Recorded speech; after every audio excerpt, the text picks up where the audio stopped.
ये चैनल केवल मनोरंजन के लिए है। हम किसी भी तरह की अंधश्रद्धा को बढ़ावा नहीं देते। रात अमावस की थी। चंदर मजे से गाड़ी चलाने का लुत्फ उठा रहा था। रास्ते पर ट्रैफिक तो छोड़ ही दीजिए, दूर दूर तक एक गाड़ी भी नजर नहीं आ रही थी। खाली रोड पर गाड़ी चलाने का मजा कुछ और ही होता है, और चंदर उस समय वही कर रहा था। रात के करीबन 2 बज रहे थे और अचानक हाईवे पर बीचों बीच सफेद साड़ी पहने एक औरत खड़ी थी। उसके बाल खुले हुए थे। जैसे ही गाड़ी की हेडलाइट्स उसके ऊपर पड़ी, उसका सफेद फीका चेहरा और सफेद साड़ी पर लगे खून के धब्बे चंदर को साफ नजर आ गए। चंदर की गाड़ी ने 2-3 पलटियां खाई और वो सड़क के किनारे मौजूद एक बड़े से पेड़ से जा टकराई। वो औरत अब भी वहीं खड़ी थी। जैसे ही चंदर की सांसें बंद हो गई, वो औरत रास्ते से निकली और घनी झाड़ियों की तरफ गई।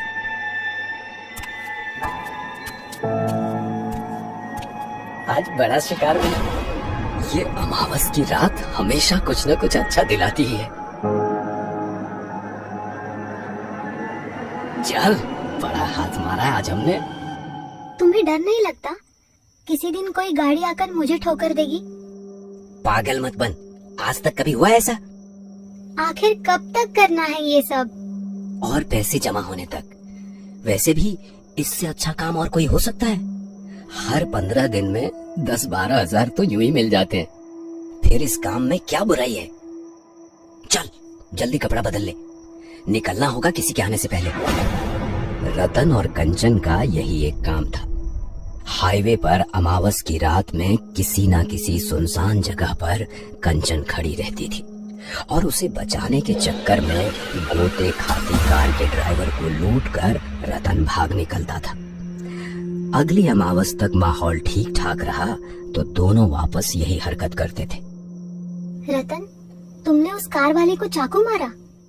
तो क्या करता, साला मरा ही नहीं था, जख्मी छोड़ देता उसे। कल अगर पुलिस से सब कह देता तो हमारी दुकान बंद हो जाती। देखो, थोड़ा बहुत पैसा तो हमने बचाया है, चलो ना कहीं दूर चलते हैं। मेहनत की कमाएंगे, कम पैसे मिलेंगे, पर ये डर तो नहीं रहेगा। बेवकूफ है क्या? कैसा डर? देख कंचन, काम काम है, ये सही है या कोई और सही, और जोखिम किस काम में नहीं होता। कल अगर किसी इमारत पर मजदूरी करूंगा तो ऊपर से गिरने का खतरा तो होगा ही, तो इसमें क्या बुराई है? फिर भी ये लोगों को मारना, लूटमार चलो ठीक है, पर आजकल तुम लोगों का खून करने लगे हो और जरा भी नहीं कतराते। मुझे तो तुमसे ही डर लगने लगा है। नहीं मारूंगा तो कल पुलिस मुझे मारेगी। अब चुप कर और रोटी परोस। पिछले 3 महीनों में तुमने 5 खून किए हैं, कभी सोचा है? देख कंचन, और कुछ महीने फिर हम यहाँ से दूर चले जाएंगे, ठीक है? अब चुप रह और खाना खा। फिर एक बार अमावस की रात आ गई। कंचन और रतन तैयार थे। इस बार हल्की सी बारिश हो रही थी। रतन ने सोचा ये बात अच्छी है, क्योंकि शायद गाड़ी ज्यादा पलटियां खाए तो ड्राइवर के बचने की उम्मीद कम हो जाएगी। कंचन रास्ते के बीचों बीच बाल खुले रखकर खड़ी थी। पता नहीं, पर कंचन आज ज्यादा मायूस लग रही थी रतन को। दूर से एक गाड़ी आ रही थी। सब कुछ हमेशा की तरह हुआ। गाड़ी का रास्ते से उतरना, ड्राइवर का मरना, रतन को अच्छा फायदा होना। रतन काफी खुश था। वो दौड़कर कंचन के पास गया। हाँ, ज्यादा ही माल मिला कंचन। क्या हुआ, कुछ कहोगे नहीं? क्या कहना है, तुम खुश हो ना? हाँ, आज तो कसम से बड़ा हाथ मारा। अरे अपने बाल तो बांधो, अब जल्दी करो, निकलना होगा यहाँ से। और कब तक खेलोगे ये खेल? किसी दिन भुगतना होगा तुम्हें। अब क्या हुआ तुझे? फिर वही नाटक। कंचन!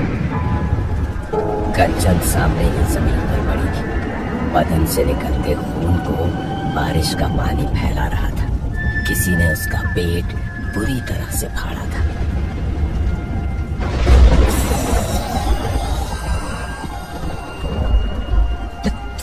तुम कौन हो? पहचाना नहीं?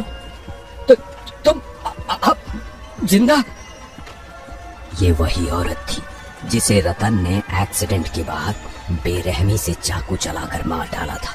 उसका बेटा और पति तो पहले ही मर चुके थे, लेकिन अपनी आखिरी सांसें लेती हुई ये औरत रतन को ही देख रही थी, मानो उसका चेहरा अपने ज़हन में उतार रही थी। रतन ने बस एक मंगल सूत्र के लिए उसका गला चीरकर उसे मौत के घाट उतारा था।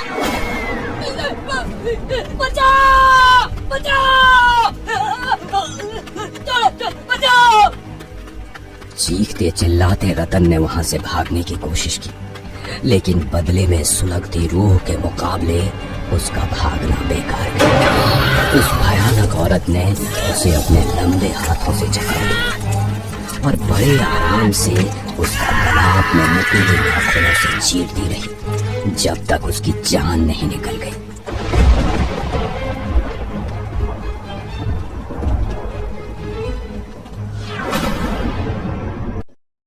हेलो दोस्तों, अब स्कल टेल्स की कहानियाँ आप स्पॉटिफाई पर भी सुन सकते हैं। हर थर्सडे एक नई कहानी। नीचे आपको स्पॉटिफाई की लिंक दी गई है, आप हमें जरूर फॉलो कीजिए।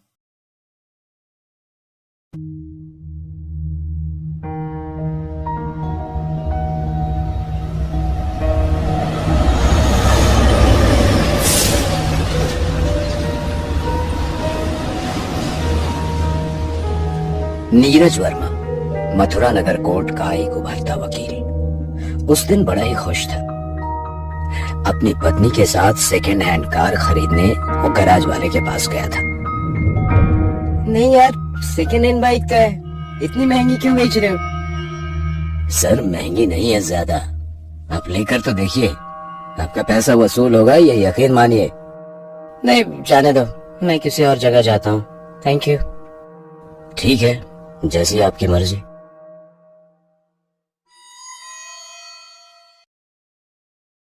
कहिए नीरज साहब, डिलीवरी ले जाएंगे आज ही?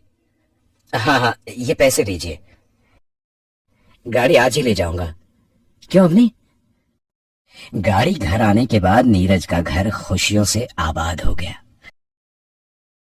हर दूसरे दिन नीरज और अवनी कहीं ना कहीं घूमने जाया करते थे।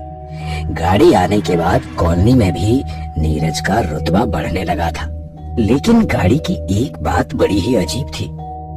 शहर के बाहर एक पीपल के पेड़ के पास आते ही गाड़ी बंद पड़ जाती थी। क्या हो भाई? क्या पता साहब, गाड़ी की हालत तो ठीक ठाक है, मैं भी समझ नहीं पा रहा हूँ कि आखिर गाड़ी बंद क्यों पड़ती है। आप ड्राइविंग सीट पर बैठिए, मैं धक्का मार कर देखता हूँ।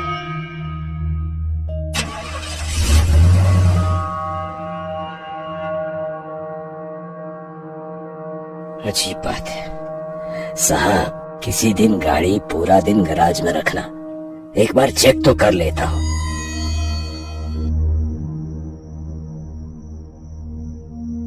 पिछले 1 महीने से गाड़ी 3 बार बंद हो चुकी है, और वो भी एक जगह पर। सच है ना?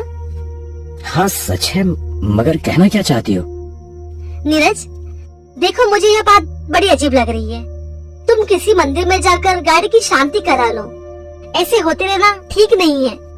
देखो अवनी, मैं एक पढ़ा लिखा इंसान हूँ, मैं इन बातों पर विश्वास नहीं करता। हो सकता है गाड़ी कुछ देर चलकर खराब हो जाती है। जाने दो, मुझे कल सुबह जल्दी जाना है, बहुत काम है, मैं सोने जा रहा हूँ। और हाँ, ये भूत प्रेत वगैरह मैं नहीं मानता, सब बकवास होता है, समझे? दूसरे दिन काम से आते आते नीरज को बहुत देर हो गई और उस पर सुबह से बारिश का कहर हो रहा था। नीरज उसी रास्ते पर आया और उसी रास्ते पर उसी पेड़ के सामने गाड़ी फिर से बंद हो गई। मन ही मन में गुस्सा होकर नीरज ने अपना फोन लिया और गैराज वाले का नंबर घुमाया। रिंग बज ही रही थी कि अचानक उसकी नजर सामने वाली फ्रंट मिरर पर पड़ी। कौन है? कौन है? लड़की के गायब होने से नीरज और डर गया। इतने में और एक बिजली कड़की और बिजली की रोशनी में नीरज ने देखा कि वही लड़की पीपल के नीचे खड़ी होकर उसे बुला रही है। डर के मारे नीरज का बुरा हाल हो गया था। और हेलो हेलो, क्या हुआ नीरज साहब? कुछ नहीं, मैं कल आता हूँ गैराज पर। तुम्हें ये गाड़ी किसने बेची? कोई कपूर साहब करके है, अपने डायमंड चौक में ही उनका घर है, ये है उनका पता। तुम भी चलो मेरे साथ में। नमस्ते कपूर साहब, ये जो आपकी गाड़ी थी ये मैंने ही खरीदी है। मुझे आपसे पूछना था, ये फोटो किसकी है? मेरी बेटी ज्योति की। क्यों, क्या हुआ? इसे मैंने कल ही उसी गाड़ी में देखा। क्या? कब? क्या कहा उसने? कहा कुछ नहीं, दरअसल वो गाड़ी से चली गई। देखो बेटा, तुम किस लिए यहाँ आए हो मैं नहीं जानता, लेकिन अगर तुम्हारा इरादा हमें ठेस पहुंचाने का है तो प्लीज ऐसा मत करना। हमारी बेटी ज्योति पिछले कई महीनों से लापता है। मैंने कंप्लेंट भी की है, 100 दफा पुलिस स्टेशन जाकर आया, लेकिन आज तक ज्योति का कुछ पता नहीं चला। और तुम कहते हो? अंकल, मैं आपसे फिर आकर मिलता हूँ। चलो श्याम। अंधेरी रात में नीरज गराज वाले को साथ लेकर उस पीपल के पेड़ के नीचे चला आया। ठीक वहीं पर आकर गाड़ी फिर बंद हो गई। गराज वाला कुछ कहने जा रहा था कि नीरज ने इशारे से ही उसे चुप रहने को कहा। नीरज की आंखें फ्रंट मिरर पर टिकी हुई थी। जैसा नीरज ने सोचा था वैसा ही हुआ। पिछली सीट पर ज्योति बैठी थी। ज्योति, ये गाड़ी तुम्हारी है ना? क्या चाहती हो? कुछ बताना है तुम्हें? साहब, किससे बात कर रहे हो आप? बोलो ज्योति, क्या चाहती हो? चलो श्याम, हमें कुछ ढूंढना है। क्या ढूंढना है साहब? मैं नहीं जानता, कोई भी ऐसी चीज देखो जो तुम्हें अजीब लगे, जो यहाँ की नहीं हो। चलो। दोनों मिलकर पीपल के नीचे कुछ ढूंढने लग गए। कुछ देर बाद नीरज को कमीज का एक टुकड़ा मिला जिस पर खून लगा था। वहीं अचानक गराज वाले को वहां एक चेन दिखती है। वो नीरज को चेन दिखाता है। नीरज समझ नहीं पाता, लेकिन उसे ये लग रहा है कि शायद ये चेन उसने पहले भी कहीं देखी है। और अचानक ही गाड़ी स्टार्ट हो गई। नीरज एक बार गाड़ी को देख रहा था तो एक बार चेन को देख रहा था। उसे अब सब कुछ समझ आ गया था।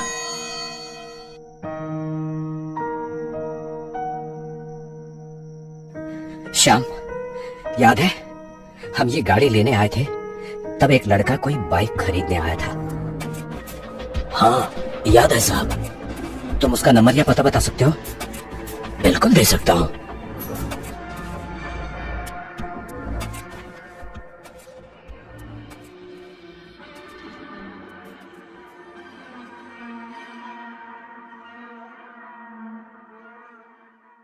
बोल, अब सब कुछ सच बता दे, वरना हड्डी पसली यहीं पर एक कर दूंगा।